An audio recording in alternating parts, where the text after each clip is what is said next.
আসসালামু আলাইকুম। সবাইকে স্বাগত জানাচ্ছি আজকে নতুন একটি রেসিপি দেখার জন্য। আজকে আপনাদের সাথে অলবরই দিয়ে একটি রেসিপি শেয়ার করব। অলবরই, রয়্যাল বরই কিংবা নইল ফল এক এক এলাকাতে এক এক নামে ডাকা হয়। আপনাদের এলাকাতে কী নামে ডাকা হয় অবশ্যই কমেন্টে জানাতে ভুলবেন না। আমার এলাকাতে অলবরই নামেই পরিচিত।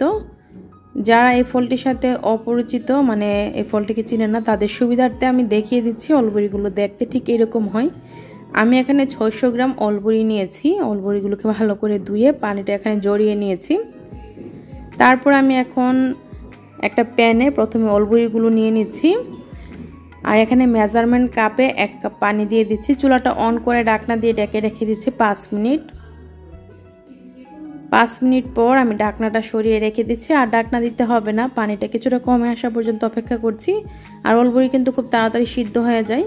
প্রায় 2 মিনিট পর পানিটাও কিছুটা কমে এসেছে। আর এখন আমি চুলাটা বন্ধ করে দিয়ে তারপর অলবরিগুলোকে ভেঙে নিচ্ছি। তো অবশ্যই এভাবে ভেঙে নিতে হবে, একদম মিহি করে না, হালকা একটু ভেঙে নিতে হবে। আমি ঠিক যেরকমটা ভাবে ভেঙে নিচ্ছি ঠিক সেই রকমভাবে। এখন আমি অলবরিগুলোকে একটা বাটিতে নিয়ে নিয়েছি। তারপর প্যানটাকে ধুয়ে এখানে 2.5 টেবিল চামচ সরষের তেল দিয়ে দিলাম। তেলটা গরম হয়ে যাওয়ার পর 3টা এলাচ মুখটা একটু ফেটে তারপর দিলাম। 2টা তেজপাতা দিয়ে দিলাম। তারপর আমি চুলা রাসটা মিডিয়াম আঁচে রেখে কিছুক্ষণ ভেজে নিয়ে এখন এখানে দিয়ে দিচ্ছি 8-10 কোয়া রসুন কোয়া, বড় সাইজের রসুন কোয়া।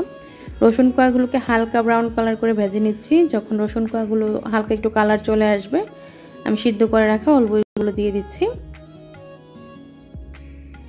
অলবরিগুলো দেওয়ার পর নেড়ে চেড়ে সবকিছু একসাথে মিশিয়ে নিয়ে এখন আমি এখানে দিয়ে দিব মরিচ গুঁড়া 2 চা চামচ। জালের পরিমাণটা আপনাদের পছন্দ অনুযায়ী দিবেন। দিয়ে দিচ্ছি এখানে 1 চা চামচ হলুদ গুঁড়া, দিয়ে দিচ্ছি এখানে 5 ফোড়ন 2 চা চামচ, পরিমাণ মতো লবণ। যেহেতু আচার তৈরি করছি, আচারের আচারে লবণের পরিমাণটা বেশি লাগে তাই একটু বাড়িয়ে দিলাম। দিয়ে দিলাম এখানে 1/3 কাপ চিনি। চিনির পরিমাণটাও আপনারা যেরকম পছন্দ করেন মিষ্টি তেমনই দিবেন। আমি এখানে 1/3 কাপ দিলাম।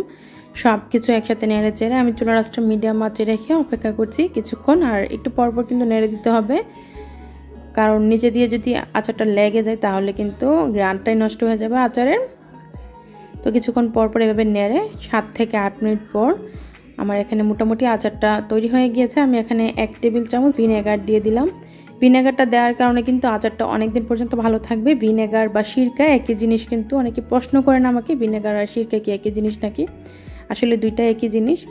তারপর আমি আরও প্রায় 3 থেকে 4 মিনিট রান্না করে নিয়েছি। এখন আমার আচারটা একদম পুরোপুরি হয়ে গিয়েছে। আমি এখানে 1 চা চামচ 5 ফোড়ন দিয়ে দিচ্ছি। 5 ফোড়ন বা আচারের মশলা একই কথা।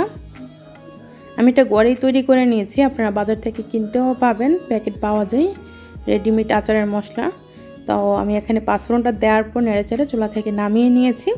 নামিয়ে এখানে আমি কাচের জার এবং কাচের বাটিতে নিয়ে নিয়েছি। এখনও অনেক বেশি গরম রয়েছে তাই আমি বয়ামে নিইনি।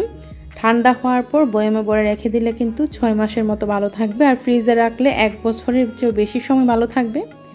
অলবরই এই আচারটা আসলে অনেক বেশি খেতে মজার হয়, আপনারা অবশ্যই ট্রাই করবেন।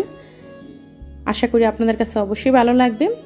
আমার আজকের এই রেসিপিটি আপনাদের কাছে কেমন লেগেছে কমেন্টে জানাতে ভুলবেন না। রেসিপিটি ভালো লাগলে লাইক, কমেন্ট, শেয়ার দিয়ে সাথেই থাকবেন।